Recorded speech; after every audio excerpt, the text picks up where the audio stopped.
Hello and welcome to Newswire. I'm Ayza Omar. Thousands of people have been detained in Indian-occupied Kashmir since New Delhi stripped the region of its special status and broke it into two union territories. Now, the build-up military forces in Jammu and Kashmir has been to the tune of 175,000. Now, let's keep in mind this was already one of the most militarized zones in the world. So can you imagine how a population of some 8.9 million caged in their homes, 8 to 9 million caged in their homes are feeling right now? So the fear of making any move that could get them shot, dead or blinded by pellets is very much alive in such a heavy militarized zone. There has been a complete and total communications blackout as well. Landlines, mobile networks and internet, all is blocked. Families are struggling to reach their loved ones, fearing for their life, now not knowing if their children or their parents or their wives or their husbands, friends are dead or alive. This has been the situation for 2 weeks now. So reports that are petering out from the sieged valley speak of inhumane horrors. The brief easing of the curfew measures seen on Saturday led to violent revolts on the streets of Srinagar, resulting in at least 24 civilians hospitalized, mostly from pellet injuries. According to an AFP report quoting various police and government officials who were speaking on condition of anonymity, at least 4,000 people have been detained under the Public Safety Act, a controversial law that really allows the authorities there in Jammu and Kashmir to imprison someone for up to 2 years without charge or trial. And detention centers and jails in the valley no longer have the capacity to hold them. So they have been flown out. Where to, nobody really knows. We will be talking to our guests about this and more, especially the Pakistan-India tensions escalating with the latest statements coming from the Indian Defence Minister. Without further ado, let me introduce the guests who are joining us for their expert advice today. We have with us Mr. Shamshad Ahmad, the former diplomat, joining us from Lahore.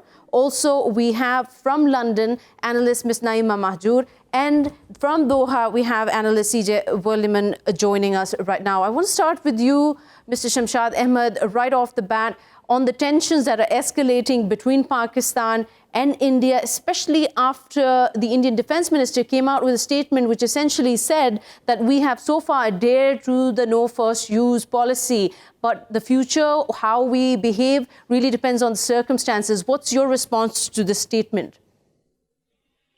Well, sure, because of India's brinkmanship along the line of control, especially, the situation is very not only tense, but I think explosive. And that, in any case, our forces are ready to face any scenario because Modi, as we all know by now, that he is an unpredictable leader and who can do anything. What is of greater concern for us at this time is the atrocities that he is committing in the occupied Kashmir, the indefinite curfew and all human rights violations. So this is perhaps the most poignant aspect of the current situation, which involves the acute suffering of the whole population of Kashmir caused by curfews, disregard of normal life, arrests, no telephones, detentions, and sometimes disappearance of innocent civilians. This is what we hear, we read, and I think this time the media, the world media is focusing its attention, and that's why the plight of the Kashmiris is getting projected to the world. Right. Otherwise, these cruelties, these atrocities have been going on for the last 30 years. So it finally seems like that somehow with the kind of attention being brought to the region, it is getting the kind of international attention that it has that's been long overdue over Indian-occupied Jammu and Kashmir. Do you feel like the UNSC meeting that was held just last week, the consultative meeting, is this a step towards this issue being taken finally as seriously as it should have been many years ago? Absolutely, but it's never too late. Now, well, there have been basically, I think there have been weaknesses on the part of our earlier governments.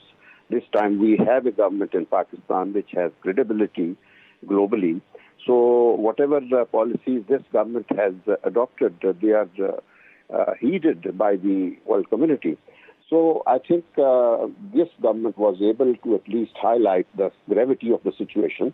And that's why we saw that China helped bring this issue before the international community in the form of this Security Council consultative meeting the other day.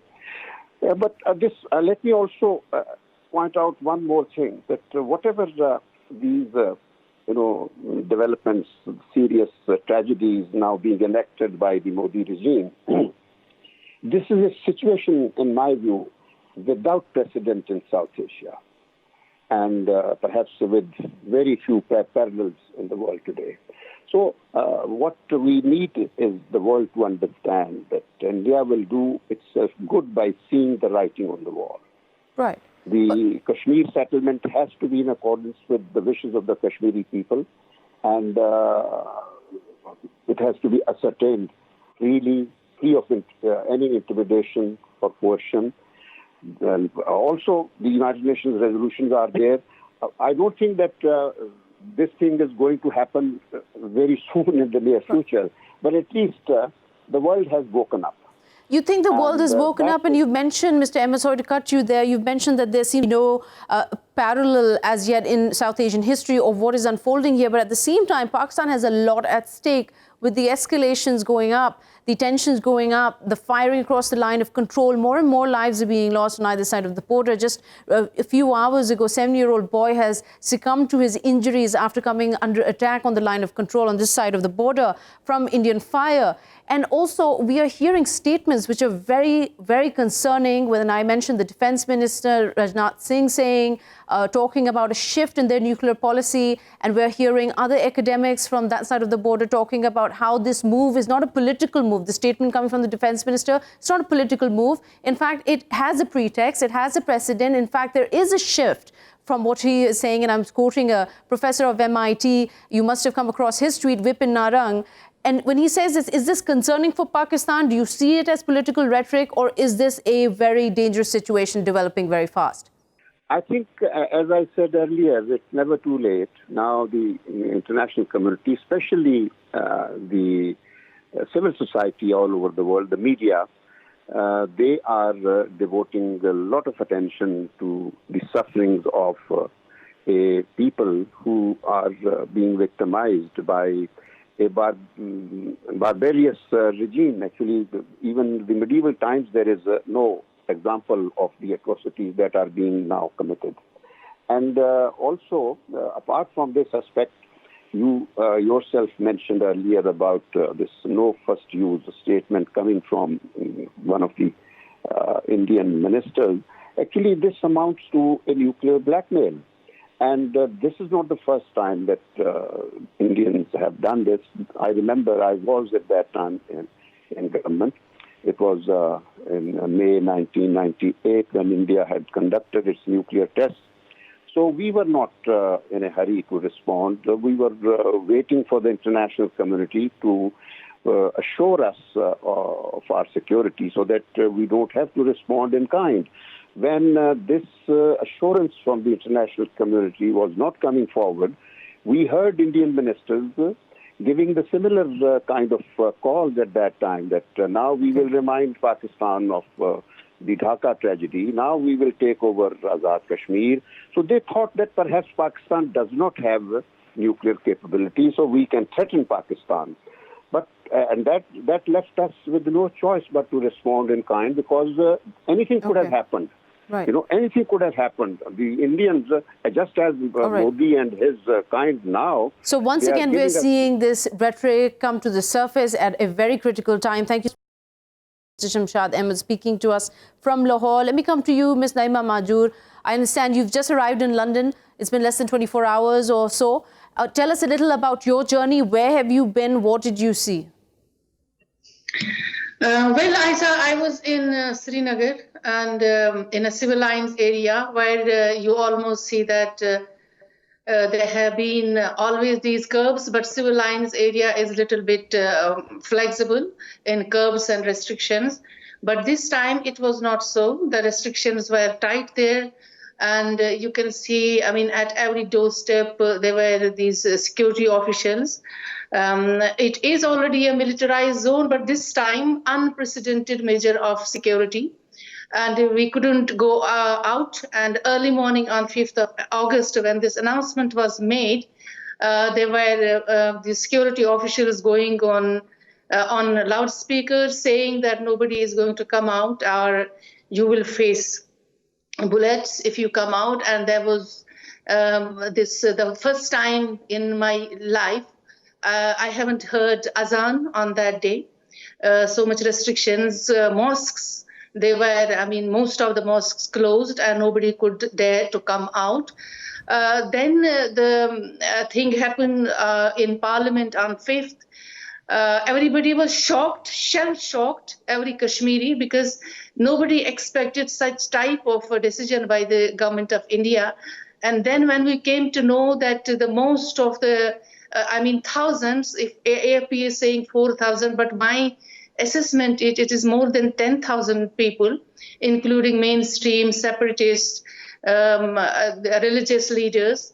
They were arrested, and we couldn't talk to anybody. We couldn't even talk to our neighbor because such type of restrictions were there. And it was for the last 12 days we were having such type of situation, unprecedented situation, which I haven't seen.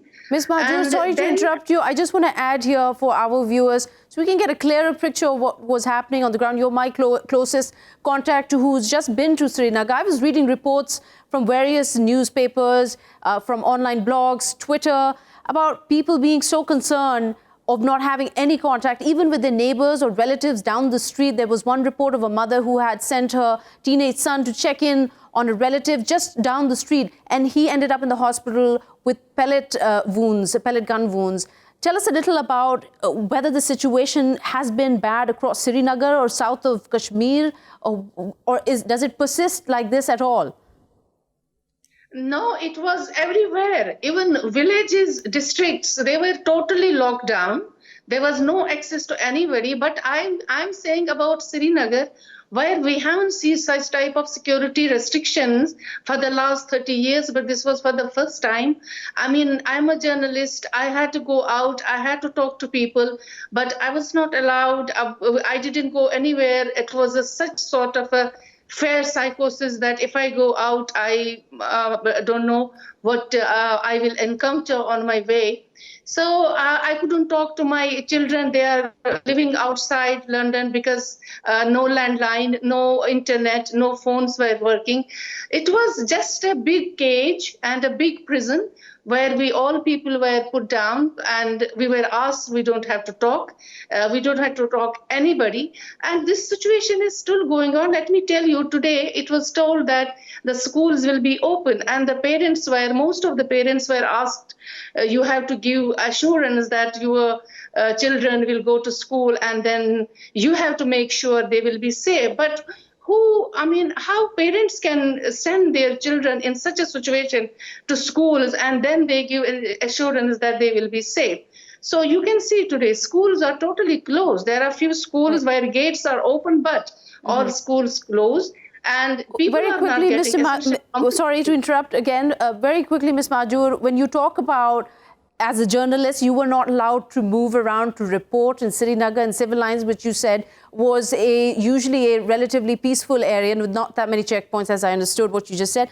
There was a statement by Jammu and Kashmir People's Movement leader Shaila Rashid, and she said that local press is being discouraged, not being allowed to move. The Indian Army was very quick to refute this. The Indian administration there came out and said this is absolutely not true. This is fake news she's circulating. Would you say that Ms. Shaila was correct in her assessment, in her reporting, that local press is not allowed to operate in Jammu and Kashmir at all at this point?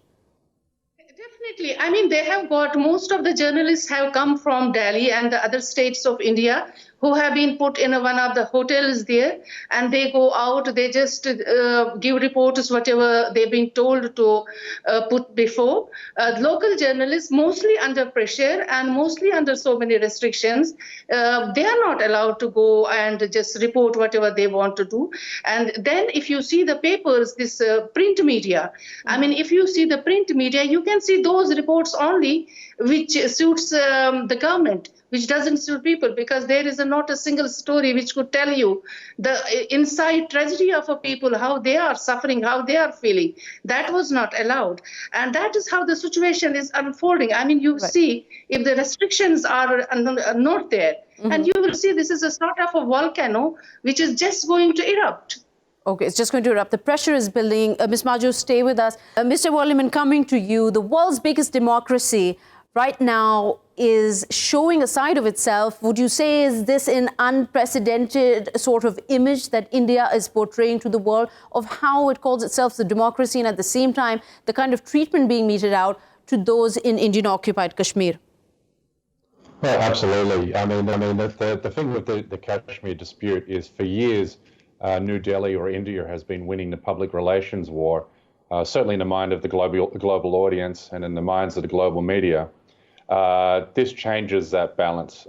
This hands Pakistan or Islamabad a major public relations victory. It can now build a coalition of support in condemning India's move in Kashmir, India's move to revoke Article 370. And this will internationalize the dispute in a way it's never been done before. What the world is seeing is India wants Kashmir without Kashmiris, the same way that Israel wants Palestine without Palestinians. And when the world sees those two issues sort of interlinked and based on the same repressive measures, based on the same repressive principles, solidarity movements will form in support of the Kashmiri people, in support of pushing for a UN plebiscite eventually for Kashmir.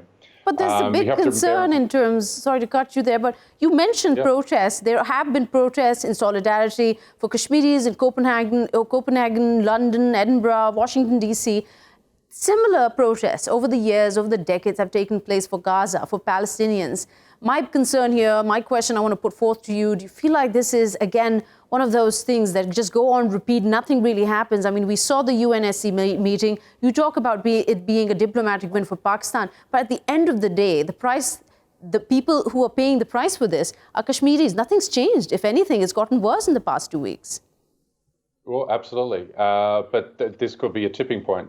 Yes, we've had solidarity protests and movements around the world for time memorial since the dispute began in 1947, 1949. But what the difference is, I mean, you got to remember, I grew up in a generation, and more so, people who are younger than me, where Kashmir is never in the media, certainly not on the front page of newspapers. That has changed now. People are asking what's happening in Kashmir. They're seeing what's happening in Kashmir. The internationalization of the global media has now changed. So that's certainly going to change the opinion people have of Kashmir. From an American standpoint, or from an American audience standpoint, rather, you have to remember when Barack Obama was in office for 8 years, he mentioned Kashmir only one time. And that was when he was a candidate in the 2008 presidential election campaign. He never mentioned Kashmir once since.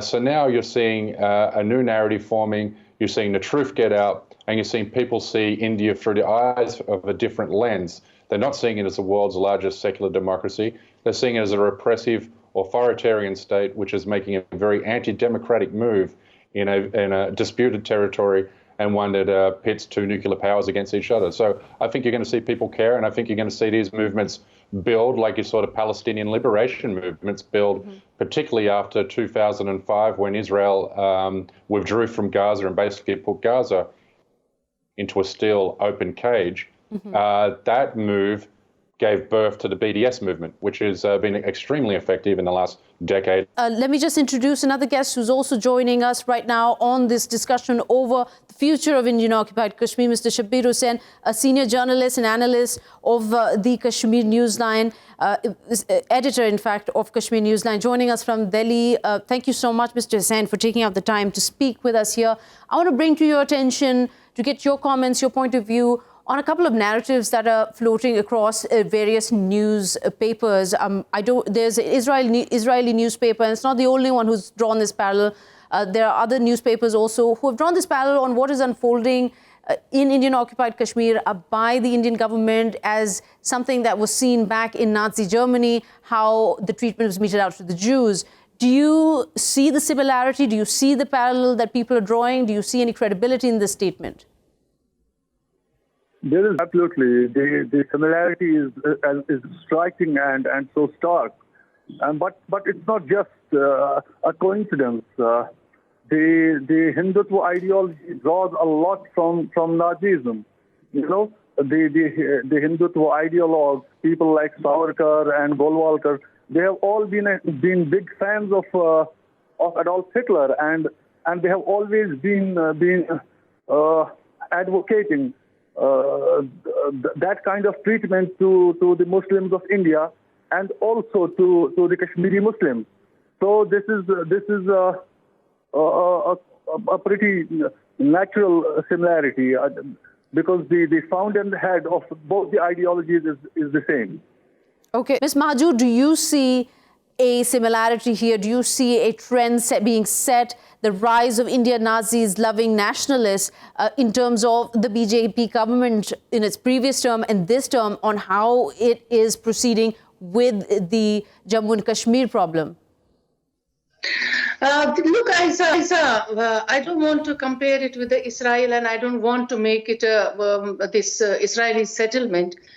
We have to think in terms of the Kashmiris this time, and I know the BJP has its own agenda. This Article 370 scrapping was its manifesto, and they did it, and they wanted to show to the domestic constituency of India that we can go with the promises which we have made to the people of India. So they have done it, and another thing is how they are making the changes in the demography of the start. They have started this. I mean, now the another thing is coming, the delimitation process where the constituencies will be re-established so that the more Hindus will be settled in Jammu and Kashmir, and the whole demography will change. And that's another agenda which BJP has put forth before its audience. And how this all is making it, whether it is becoming a Israeli settlement, Jewish settlements, and what sort, if you want to compare it with that, do it. But my worry is at this time, the international community, whatever it has done, but it hasn't addressed this problem first, that how the Kashmiris, 7 million Kashmiris, which are in a big jail at this time, and they don't have access to the essential commodities, they don't have any connectivity, they don't know any relations if they are alive or if they are dead, and they don't know about their kids who are living outside Kashmir, and they have to address this issue first, because otherwise, if you see, the restrictions will be lifted at some point, I'm sure, but after that, it will be too long to see what will unfold, because we don't know in downtown, which is a very congested area, the situation is very bad there, because people have no access to go to hospital. People are suffering there. People are ill there, mentally sick there, and this is taking toll on every one of the Kashmiris. So I think this time the most important factor is to look inside the situation. International community should send some delegation to Jammu and Kashmir, particularly Kashmir, and have a fact-finding mission so that they can see themselves what Kashmiris are going through. And then this is the secondary thing, then whatever you want to make it an Israeli settlement, if it is going to make, I mean, India is making all the promises this time to its, to constituency, to Indian constituency, but we don't care about this. We care about 7 million people, and you will see in about another 2 weeks, you will see the catastrophe there, the tragedy there, which is definitely not going to be, possible to handle then. And just the idea, Ms. Mahjoor, just the idea that there could be a God forbid, a catastrophe unfolding in Jammu and Kashmir, it gives everyone the chills except for those who are behind this. I want to come back to you, Mr. Hussain, and ask you about this. A point that Ms. Mahjoor has raised, the international community needs to wake up. The UNSC meeting might be all great and great words of condemnation coming from all those who have commented on what is happening. But do you think the UN has the power to actually effectively stop this blackout that we are seeing for the past 2 weeks, this humanitarian outright violation of everything that the UN represents? You see, what we see in Kashmir right now is a very serious, very grave human rights crisis. As Ms. Mahjoor rightly said, this is a situation that we must come out of as quickly as possible, and the international community has to put strong pressure on India. What we have been seeing over the last few days is that the Kashmir issue has come back on the international map. India is getting condemnations from all over the world. Nobody has sided with India on this, but yet enough is not being done to put more pressure on India and to bring Kashmir out of this current catastrophic situation that we find ourselves in. And that's something that needs to be done. But and Mr. United Nations is within its right. It has the mandate to put pressure on India, and it should exercise that. We have seen a very good UNSC meeting as far as Kashmir is concerned. Even Russia did not side with India, and this kind of a meeting happened after 5 decades. And India's age-old traditional friend, Russia, also invoked UN resolutions, which is a huge diplomatic win. But as my co-panelist rightly said, I think we have to be, the immediate concern should be how to bring Kashmir out of this communication of blackout and the serious lockdown. You have to understand that, I'll share something personal with you. My brother's wife was expecting when I left Kashmir, and she had to deliver the baby in very, very tough circumstances. And it's a very difficult story to hear from my family. I just got to talk to my family once. That too because I have friends in administration, one of whom somehow managed to put me through to my family. So it's a very, very, it's a developing catastrophe, and it can take any unfortunate, right. shape. So it's already a developing really, really catastrophe. bad, Mr. Hussain, I think you pretty much summarized it for us. I'm very glad that your sister-in-law is safely out of that situation. But of course, the fear and the concerns for all of those who are right now under this blackout in Indian-occupied Kashmir, we cannot even begin to imagine what is going through them. We can only hope and pray that they are safe and, of course, raise our voice in terms of bringing this to the attention of the universal leaders here. And with that, I just want to thank you, Mr. Hussain, Ms. Nayeema, Mahjoor and Mr. Werleman for taking out the time and speaking to us. With that, we're going to take a quick short break. Don't go away. We'll be back with more stories.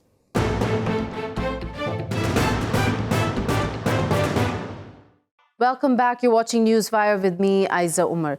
Now, for weeks, Afghanistan was in the middle of preparing for its 100th Independence Day. People wanted to do something special for this 100th anniversary. To commemorate the day King Amanullah Khan reclaimed Afghanistan's foreign affairs independence from Britain, all of that, unfortunately, came to a very bloody end on Saturday, as 63 people were killed, including 14 members of the same family, and more than 180 others were injured on the hands of a suicide bomber in Kabul. The international terror organization Islamic State in the Levant, ISIS, took responsibility for this attack. The Taliban has come out and condemned it.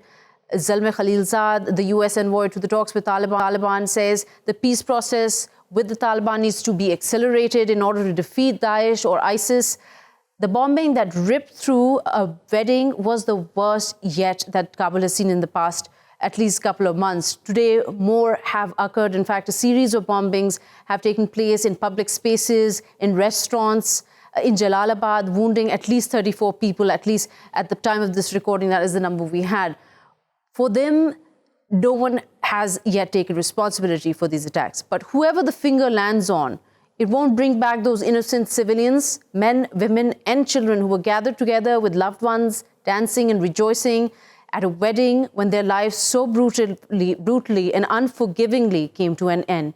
To talk about the situation right now in Kabul, with us a journalist from Kabul right now, Mr. Bilal Sarwary joining us, and also former diplomat Dr. Omar Zakhilwal joining us from Kabul also. Welcome to both of you, and thank you for taking out the time to speak to us. Mr. Bilal Sarwary, if I can start with you and ask you about the situation right now. I understand you're in Kabul. Can you apprise us on the developments of the situation there? Well, we've had a series of explosions in the eastern city of Jalalabad, wounding at least 65 people, among them 24 children. Most of those wounded have been discharged, but at least 4 of those are in critical conditions. In the neighboring province of Werleman, we also have confirmation that few mortars landed, wounding 7 civilians. I mean, this just shows you that everyday life in Afghanistan is under attack. The people of Afghanistan do not feel safe, be it cities or villages, and there's no respite from violence. And the country is unfortunately bleeding. You mentioned the attack in Kabul. That was a heartbreaking attack, destroying families and communities. The wedding was for a tailor, a poor man. Most of those killed were laborers. So there's a lot of criticism here about the inability of the government in terms of not being able to protect the population. But I must say that the Afghan government had carried out a series of midnight raids in Kabul, targeting 3 safe houses belonging to the Islamic State. So you had loud explosions and fighting until the morning. And unfortunately, the number one losers of this war are the people of Afghanistan, the ordinary men and women, especially children. Absolutely. So tell us a little about these raids that the government has conducted on alleged ISIS hideouts. When did these take place? Do you think the repercussion from this is these attacks that have taken place today, or to expect more attacks in the coming days? It was a few weeks ago. I think what this shows you is the general challenge for the Afghan National Security Forces. I think what you have is a very brutal and deadly conflict. You've got soft targets being targeted, but some of these attacks, no doubt, are revenge attacks for the night raids and for the airstrikes that are being carried out in the villages in rural areas. And the Afghan government has a very, very tough and challenging job on its hand, fighting several militant groups. Okay, stay with us, Mr. Sarwary. Mr. Dr. Zakhilwal, coming to you. There's a lot of finger pointing going on right now. The Taliban, they've come out with a very sharply worded statement questioning why the US had failed to identify the attackers in advance. And this is regarding this bombing that took place the suicide bombing that took place in Kabul on this wedding that killed 63 people. Do you think this is fair on how the Taliban is responding, or the government is blaming others? What do you make of this blame game? Well, first of all, with Bilal Sarwary, you have a very able and well-informed guest, and he updated you not only on the recent attack, but on the overall situation on the ground, and there is not much I can add except to repeat them. There is as a whole, what is responsible? It is the warring environment that's responsible. It is the ongoing conflict in this country that has provided the ground for the operation of groups such as ISIS. Therefore, Taliban will have to bear responsibility, if not directly, perhaps indirectly, because, of course, they are contributing to the conflict. And also, of course, the war also has other sides as well. The government at the end is responsible for the protection of the population. The soft spots such as the wedding hall, particularly the Shia minorities, are a fair target, unfortunately, for ISK here. And some such attacks should have been expected, and that security should have been enhanced, and this could have been prevented. So that blame also could be put on the government as well. So there's a responsibility on all sides. Responsibility, if not directly. Right. So if there's responsibilities on all sides, and everyone is taking advantage, it seems, of the situation and putting the blame on the other. But right now it's a critical time. Afghan, Taliban, US peace talks are underway, and this is a classic example of sabotage for those derailing those peace talks. Do you see it that way? And who do you think is behind or responsible for sabotaging these peace talks? I hope not. I mean, there are people on all sides who are not for peace for good or bad reasons. who would want to exploit this for against peace. But if anything, this should strengthen the resolve for pushing forward with peace, because it is peace that will prevent this type of attacks from happening. I should remind you that, again, this is not an isolated attack. On a daily basis throughout Afghanistan, 200 plus people lose their lives in villages and cities, mostly civilians, and because of the ongoing war in Afghanistan. And therefore, we need to push forward with peace efforts to put an end to the war, and putting an end to the war between the government and between Taliban, hopefully with the withdrawal of the foreign forces as a result of a peace settlement, there will be little ground for ISIS and other terrorist organizations to operate in this country. Okay. Okay, coming back to you, Mr. Sarwary, the question I asked Dr. Zakhilwal, I should also mention here, US President Donald Trump, he met his advisors just a day before this attack took place in Kabul on the wedding party to see if there was a deal, considering a deal with the Taliban. How do you see it? You're on the ground reporting, you're speaking to all parties concerned, not just the man on the street, but do you see these terrorist activities effectively derailing the peace process? I think what would be the winning situation for the people of Afghanistan would be an immediate and comprehensive ceasefire. When that happens, when the people of Afghanistan can take respite from violence, I think that would be a win situation. As Ambassador Zakhilwal pointed out, you have 200 people being killed, be it the civilians, the soldiers, or the Taliban. The weight of those coffins, unfortunately, do fall on the Afghan society. So you have a situation where the country, the society is being destroyed. And what happens to those who have survived the wedding? The hole in their hearts, the tragedy that they will have to live for the rest of their lives. So this war has consequences. When you talk about the widow of a Taliban fighter that I came across in the province of Wardak outside of Kabul, she was 18 years old. Her life is destroyed, finished. So I think for the moment, the people of Afghanistan are very clearly demanding from all sides that there should be a ceasefire. As far as the Americans are concerned, they do talk peace. There's a lot of emphasis on peace, but the American Air Force is helping the Afghan ground forces. So the Americans are very much involved in the fighting side of the conflict. And in many ways, unfortunately, this is a fight for leverage by all sides. So until and unless there's a ceasefire, Afghanistan, sadly and tragically, will continue to bleed. And this is a cost that the people of Afghanistan can simply not afford. The only business thriving, as far as I could see on social media and everywhere, is coffin making. And I think that just sort of gives you an idea how much pain the country and the people of Afghanistan go through on a daily basis. Mr. Sarwary, but very quickly, I want to ask you this also, is that you mentioned coffin making is the only business that seems to be thriving. And the very social fabric of Afghanistan is in tatters.